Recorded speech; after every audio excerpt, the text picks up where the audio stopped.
রান্নাবান্না করার কোনো বাধা ধরা নিয়ম নেই। যে যেভাবে পারে সে সেইভাবেই রান্নাবান্না করে। রান্নাবান্না জিনিসটা এমন যে একজনেরটা দেখে আরেকজন শেখে। শেখার বা জানারও কিন্তু কোনো শেষ নেই, সেটা রান্নাবান্নায় হোক বা অন্য কিছু। তবে আজকে তোমাদের সাথে একটা কথা শেয়ার করব। তার আগে নিউজ ফিড ঘাঁটতে ঘাঁটতে একজনের একটা কথা ভালো লেগেছিল। আগে চলো রান্না করতে করতে তোমাদের সাথে সেই কথাগুলো শেয়ার করি। ঈশ্বর, আল্লাহ, গড, ভগবান, যে যেই নামে ডাকি না কেন, উপরের সেই জন আমাদেরকে কোনো না কোনো দিক থেকে অভাবে রেখেছেন।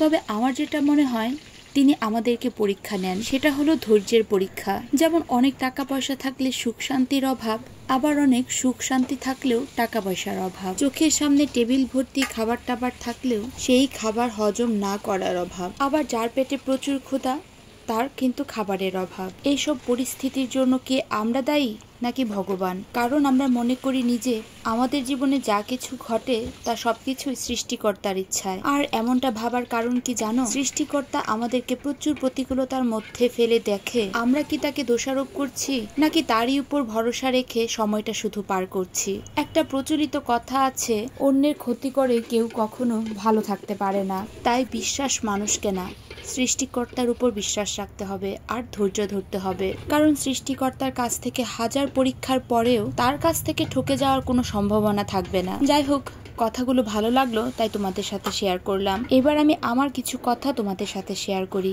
কদিন ধরে আমি খেয়াল করছি আমার ফেসবুক আইডি, আমার পেজ, সেগুলো নিয়ে নেওয়ার প্রচন্ড চেষ্টা চালানো হচ্ছে। আমি হয়তো জানি না কে বা কারা করছে, এগুলো করেই বা তার লাভ কি। যে বা যারা আমার পেজ বা আইডিটা নিয়ে নিতে চাইছে তারা কিন্তু এইগুলো দিয়ে কোনো কিছুই করতে পারবে না, শুধু শুধু অন্যকে বিড়ম্বনায় ফেলা আর কি। আমি হয়তো মনে মনে জানি কারা করছে এই কাজগুলো, তবে কি জানো তো, এই কাজগুলো করে তার বা তাদের কিন্তু কোনো লাভই নেই।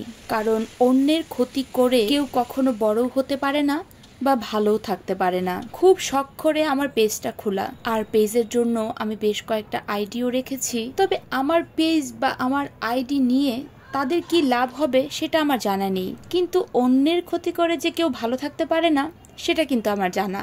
যে বা যারা এই কাজটা করার কথা ভাবছো তাদেরকে একটু বলে রাখি, আমি কিন্তু একা এই পেজটা চালাই। নিজ হাতে ভিডিও করি, নিজ হাতে এডিট করি, নিজ হাতে ক্যামেরা সেট করি, নিজের চিন্তা ভাবনা করে কন্টেন্ট বানাই। খুব খুব খুব শখ করে আমার এই পেজটা খোলা। ভাবছো একটা মেয়ে একা এত কিছু করে, সে আর তার পেজটা কিভাবে ফেরত আনবে? পেজ যদি ফেরত না আনতে পারি বা আইডি যদি ফেরত না আনতে পারি, আমার আইডি আরেকটা খুলে নিব, নয়তোবা আরেকটা পেজ খুলে নিব। কিন্তু আমার কাজ করা কখনোই বন্ধ করতে পারবে না কেউ। অনেক হার্ডওয়ার্ক করে আমার পেজটাকে আমি এতটুকু পর্যন্ত এনেছি, তাই বলছি দয়া করে এগুলো না করাই ভালো। আর আমার এই কথাগুলো কাউকে ইন্টেনশনালি করে বলা নয়, যে বা যারা এই কাজটা করতে চাইছে শুধুমাত্র তাদেরকেই বলা। তো আজকের এই ভিডিওটা কিন্তু আমার এই পর্যন্তই। ভালো লাগে ভিডিওটা অবশ্যই লাইক আর কমেন্ট করবেন। So tata.